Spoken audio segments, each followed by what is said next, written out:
जय हिंद दोस्तों लेकर के आ गए हैं पर्यावरण के बहुत ही महत्वपूर्ण 30 प्रश्न जो कि एनसीईआरटी की बुक से निकाल करके एक एक प्रश्न बनाया गया है इस पीडीएफ में। अब आपको बहुत अच्छे तरीके से इन प्रश्नों को पढ़ना है और इनके उत्तर कमेंट बॉक्स में लिख करके अपने तैयारी का जायजा लेना है। एक एक प्रश्न आपके लिए उपयोगी होगा। आप हमारे यूट्यूब चैनल टॉप 50 स्टडी से सब्सक्राइब करके तो निश्चित रूप से आप जुड़ ही गए होंगे, क्योंकि ऐसे वीडियो आपको निरंतर मिलते रहें, एक भी वीडियो ना छूटे। तो आप हमसे हमारे चैनल को सब्सक्राइब कर लीजिए और अपने एग्जाम की तैयारी को मजबूत बनाइए और सफलता प्राप्त कीजिए। तो चलिए शुरुआत करते हैं। आज का पहला प्रश्न है, निम्नलिखित में से कौन सा ऊर्जा का स्रोत कभी पर्यावरण प्रदूषण नहीं करता है। ये 4 ऊर्जा के स्रोत दिए हैं, तो कौन सा ऐसा स्रोत है ऊर्जा का जो कभी पर्यावरण प्रदूषण नहीं करता है। जल्दी से आप कमेंट बॉक्स में उत्तर दे दें दोस्तों। हाँ, बिल्कुल सही पहचान रहे हैं। इसका उत्तर हो जाएगा बी, सौर ऊर्जा। ये क्या कभी भी पर्यावरण को प्रदूषित नहीं करती, इसलिए सरकार भी इसको बढ़ावा दे रही है सौर ऊर्जा को। ठीक है, आगे देखें। वायुमंडल की सबसे निचली परत क्या कहलाती है। कई दोस्त बोल रहे हैं सर हमारे पास नोटिफिकेशन नहीं आ पाता है। देखें, आपने चैनल को सब्सक्राइब तो कर लिया होगा, लेकिन उसके साथ आपको अपने बेल आइकन को दबाना है और ऑल नोटिफिकेशन ऑन करना है आपको। ठीक है, हो सकता है गलती से ऑफ हो गया, आप ऑल नोटिफिकेशन ऑन कर लें तो आपको प्रतिदिन की हमारी जो 8 बजे की क्लास है उसका नोटिफिकेशन मिलेगा, आप तुरंत पढ़ पाएंगे। किसी दिन नहीं भी होती, कुछ हो जाए तो बात अलग है। बाकी डेली 8 बजे क्लास आ रही है। ऐसे दिन में 3-4 अलग अलग विषय की क्लास हैं, आपको प्रत्येक का नोटिफिकेशन मिलेगा जो आपके लिए उपयोगी हैं। तो सबसे निचली परत जो आपको बता दें वायुमंडल की कहलाती है, वह कहलाती है क्षोभ मंडल। ठीक है, किस वर्णक की उपस्थिति के कारण पौधे हरे होते हैं। जल्दी से बता दें कौन सा वर्णक है जिसकी उपस्थिति के कारण पौधे हरे हो जाते हैं। ए, बी, सी या डी कमेंट में आपको लिखना है। दोस्तों एक एक प्रश्न बहुत महत्वपूर्ण है, एक भी प्रश्न आपका नहीं छूटना चाहिए, पूरे याद करना है। ठीक है, तो इसका जो उत्तर हो जाएगा वह हो जाएगा क्लोरोफिल। ठीक है, क्लोरोफिल की उपस्थिति के कारण क्या होते हैं, पौधे का जो कलर है वह हरा होता है। ठीक है, महत्वपूर्ण प्रश्न आ गया। एक या 2 प्रश्न बनते हैं इसमें से। रेड डाटा बुक में सम्मिलित है। रेड डाटा बुक में इसको सम्मिलित किया गया है, तो आपको बता दें इसमें विलुप्त हो रहे जीवों को सम्मिलित किया गया है, सुभेद्य जीव को भी सम्मिलित किया गया है और आपत्तिग्रस्त जीव को भी सम्मिलित किया गया है। तो इसका उत्तर हो जाएगा उपर्युक्त सभी, इन सभी को उसमें सम्मिलित किया गया है। अत्यधिक चारण का परिणाम है। अत्यधिक चारण का क्या परिणाम है, जल्दी से बता दीजिए। अत्यधिक चारण का जो परिणाम होता है वह होता है मृदा अपरदन। क्या होता है, मृदा अपरदन।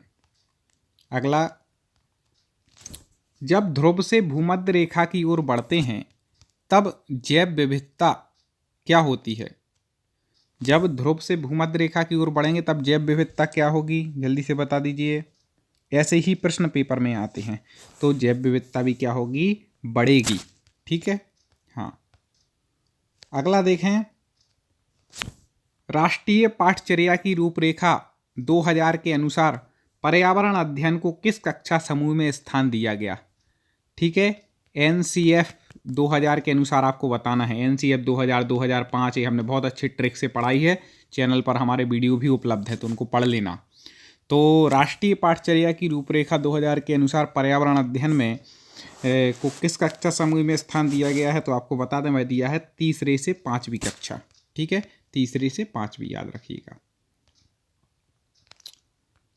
अगला देखें, भारत के किस क्षेत्र में अधिकतम भूस्खलन की घटनाएं होती हैं। कौन सा क्षेत्र है भारत का जिसमें ज़्यादा भूस्खलन की घटनाएं आपको देखने को मिलती हैं। तो आपको बता दें भूस्खलन होता कहाँ पर है, ज़्यादातर पहाड़ी एरिया में होता है और सबसे ज़्यादा ऐसे पहाड़ कहाँ पर हैं, हिमालय में। ठीक है, तो भारत में अधिकतम हिमालय में जो है भूस्खलन की घटनाएं होती हैं। अगला देखें, निम्नलिखित में से कौन सा युग्म सुमेलित है। सुमेलित युग्म बताना है दोस्तों मैं, कई लोग बोलते हैं सर आप कम टाइम देते हैं उत्तर बताने के लिए। मैं जरूर देता हूं कम टाइम, क्योंकि मुझे कम टाइम में आपको पूरा पढ़ाना है। ऐसा नहीं कि 30 क्वेश्चन पढ़े 1 घंटा बेकार कर दिया। इससे अच्छा तो पुस्तक से पढ़ लेते, 60 पढ़ लेते। इसलिए समय भी कम हो और इतना भी कम नहीं देता कि आप उत्तर पढ़ ही ना पाएं। आप अच्छे से पढ़ लें, बस आपकी स्पीड बढ़ानी है, परफेक्ट ज्ञान कराना है, इसलिए उतना ही समय मिलता है जितना जरूरी है। ठीक है, तो निम्नलिखित में से कौन सा युग्म सुमेलित है, जल्दी से बता दीजिए। हल्दी पाउडर मैट्रिक येलो गलत है, फ्राइन क्लोरोफ्लोरोकार्बन गलत है, green house gas carbon dioxide गलत है, कंटूर कृषि भूमि अपरदन ये सही है। ठीक है, डी सही हो जाएगा। सजीवों में ऑक्सीश्वसन की प्रक्रिया में खाली स्थान ऊर्जा अवमुक्त होती है। आपको विस्तार से पढ़ना हो तो प्ले लिस्ट में वीडियो हमारी पर्यावरण की प्ले लिस्ट है, लास्ट में मैं स्क्रीन पर ही प्ले लिस्ट दे दूंगा। जैसे वीडियो खत्म होगा आप स्क्रीन पर क्लिक करेंगे तो आपको दिख जाएगी।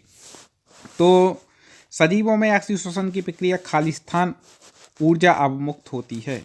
कितने कैलोरी ऊर्जा अवमुक्त होती है जल्दी से बता दीजिए। तो आपको बता दें 673 किलो कैलोरी ऊर्जा अवमुक्त होती है। बाढ़ में समुद्भूत पौधे मर जाते हैं क्यों मर जाते हैं बाढ़ में? तो आपको बता दें इसलिए मर जाते हैं कि मूल में श्वसन रुक जाता है। अब जब श्वसन रुक जाएगा तो पौधे मर ही जाएंगे। ठीक है। कांजीरंगा राष्ट्रीय उद्यान प्रसिद्ध है, किसके लिए प्रसिद्ध है? Very very IMP, Kaziranga. तो सबको पता है कि भाई कांजीरंगा जो राष्ट्रीय उद्यान है वह एक सींग वाले गैंडे के लिए प्रसिद्ध है। वहाँ एक सींग वाले गैंडे पाए जाते हैं। कहाँ पर? कांजीरंगा राष्ट्रीय उद्यान में। अब एक प्रश्न मैं आपसे पूछूंगा, चूंकि पहले मैं पढ़ा चुका हूँ, पहले जो हमारे अभ्यास ऐसे आए हैं उसमें आपको कमेंट में बताने कांजीरंगा राष्ट्रीय उद्यान किस राज्य में है। ठीक है, आपको राज्य का नाम बताना है, फटाक से कमेंट में लिख दीजिए किस राज्य में कांजीरंगा राष्ट्रीय उद्यान है। विश्व पर्यावरण दिवस कब मनाया जाता है? विश्व पर्यावरण दिवस सबको पता होना चाहिए, 5 जून को मनाया जाता है। सरल है। ह्यूमस निर्माण में कौन सहायक है? ह्यूमस निर्माण में कौन सहायक है जल्दी से बता दीजिए। इन्हीं दो में से उत्तर है, चलो इतना बता दे रहे। अब ना पढ़ा हो तो तुक्का लगा दो, दो में से हो सकता है सही निकले हो, पढ़ा हो तो आप सही बता दो। हाँ, तो ह्यूमस निर्माण में आपको बता दें अपघटक सहायक हैं।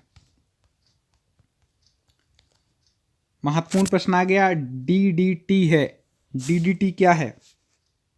पर्यावरण के महत्वपूर्ण प्रश्नों में आता है। तो आपको बता दें यह एक अजैव निम्नीकरण प्रदूषण है। क्या? डीडीटी क्या है? अजैव निम्नीकरण प्रदूषण है। ठीक है दोस्तों, आगे बढ़। सागरीय खरपतवार महत्वपूर्ण स्रोत हैं। किसका स्रोत है सागरीय खरपतवार? जल्दी से बता दें, आपने सुना भी होगा। इन 4 में से आप यूज भी करते हैं कई बार शब्दों को। तो सागरीय खरपतवार का मतलब आयोडीन। ठीक है, आयोडीन नमक का आप यूज नहीं करते, सुनते भी आयोडीन शब्द को।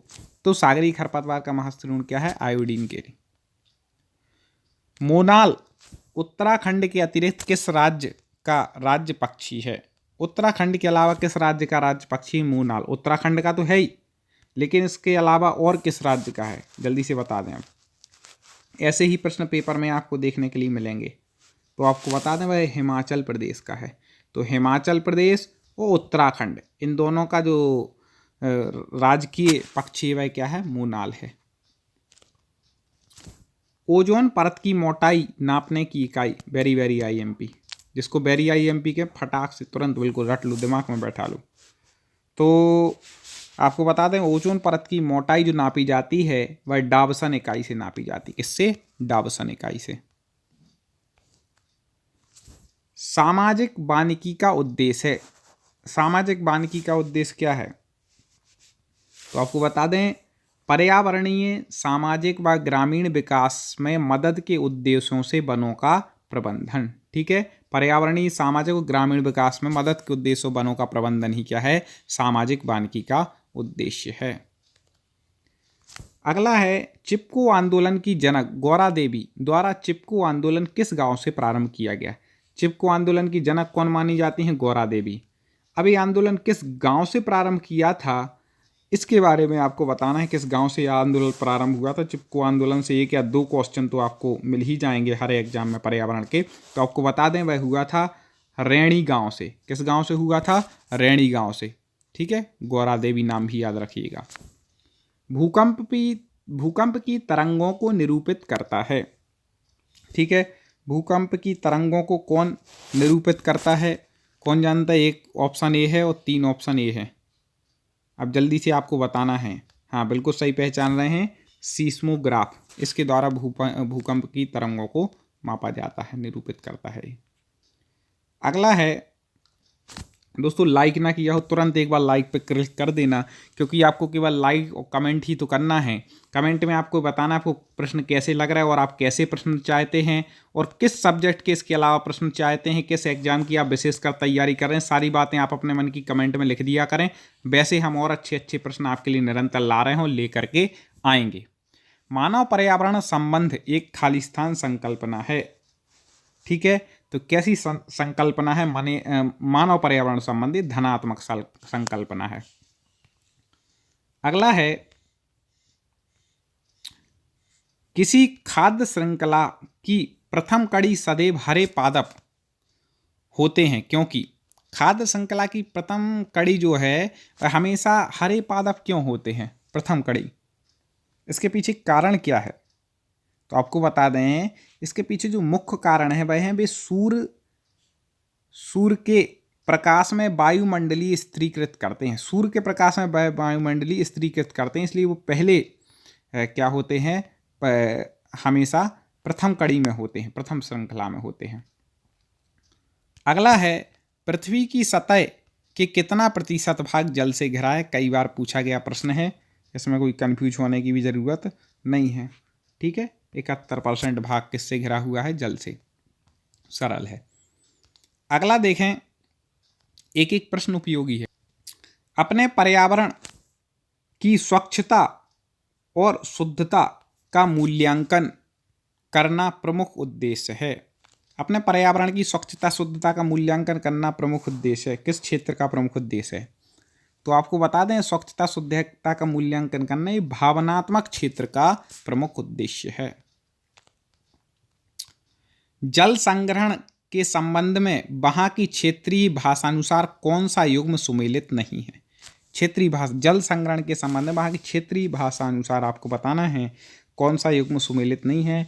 तो राजस्थान जल संग्रहण को खादिन, ठीक है, बिहार में आहार, कर्नाटक में कांदी गलत है, तमिलनाडु में एरिश ठीक है। ठीक है, स्थानीय भाषा में उसको ये बोला जाता है।